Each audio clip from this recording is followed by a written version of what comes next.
here in San Diego all my life and healthcare field, and I'm a musician, pianist, and in the labor movement and supporting the community. And I retired, did early retirement, and enjoyed my retirement. However, remember this: we are all not immune from being homelessness. We're one paycheck away from being homeless, no matter what your position, your status, your job.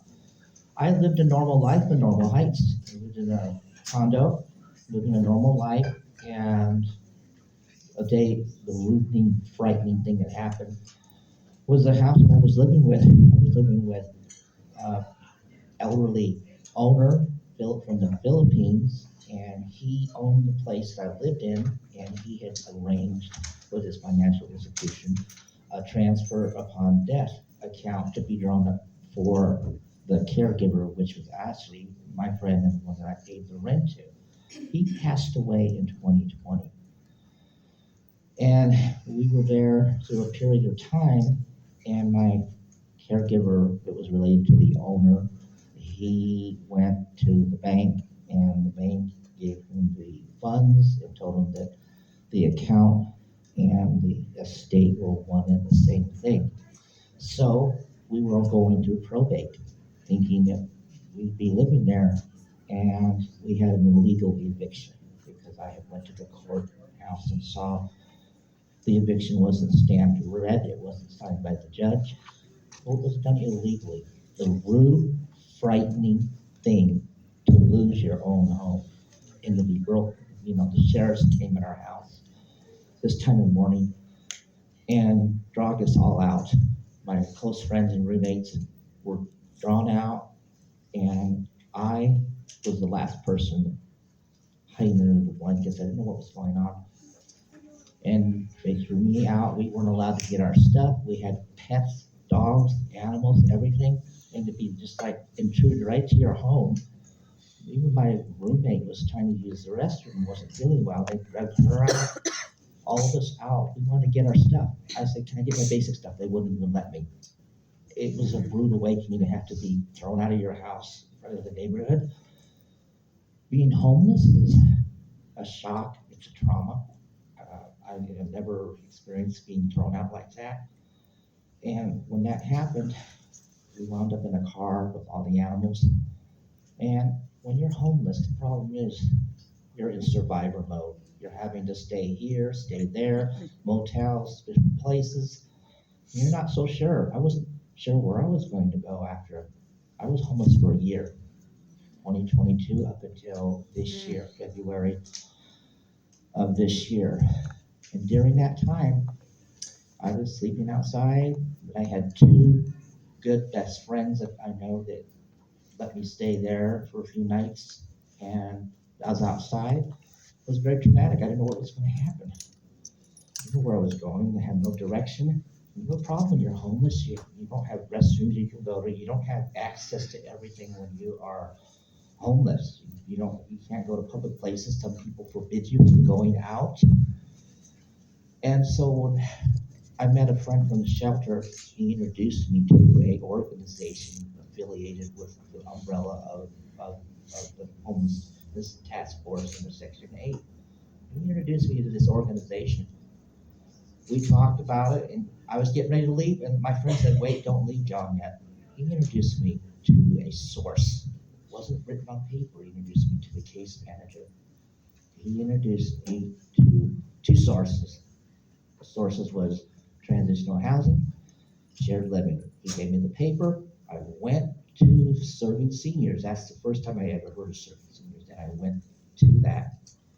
And when I did, they told me I'd be on the list for 5 months, so 5 to 6 months. So that gave me some time.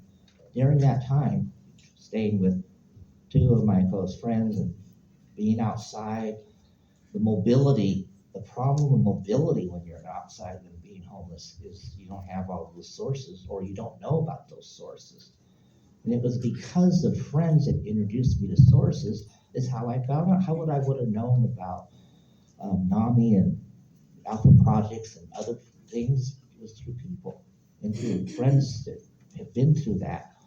Otherwise, I would have never known. What happened was this. during that whole time in 2022, I'm just like trying to live my life, but it's hard.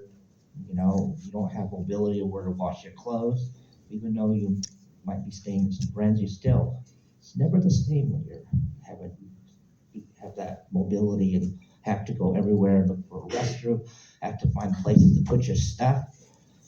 It was traumatic for me, and when I was in the shelter, that was a new experience for me. It was frightening because I've never been in a shelter, and it has its pros and cons, but I was glad that I was in the shelter because I met some really good two friends that have been helpful. Well, I got unfortunately hit by a car as a passenger. That set me back during my homelessness. The doctor told me, you're not going to recover if you stay outside. That was scary. And then that car hit me, and I was in pain for 3, 4 months. But I still kept trying to live my life as best as I could and concentrate on my housing and finding out about other sources. Then there was a countdown a year ago, December. It was down to the 11th name on the list for transitional housing. And I had to find some kind of place, at least to wait till I could get in this program. So December, I went back into a temporary shelter for 2 months. Well, guess what happened this year, 2023? I finally was called by transitional housing. That was the most exciting news. And they took me off the street and was able to live in transitional housing. And thank you. I was very happy I could be in transitional housing 5 months, and I kept looking for places. The door opened that I was able to go to permanent over where I'm staying now, and that door opened.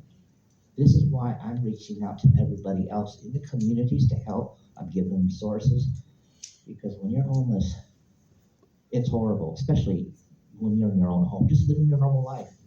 I want everybody to know the community here, we don't need to stereotype homelessness, because this can affect every one of us. Look what happened during COVID. People lost their jobs, people were living in tents.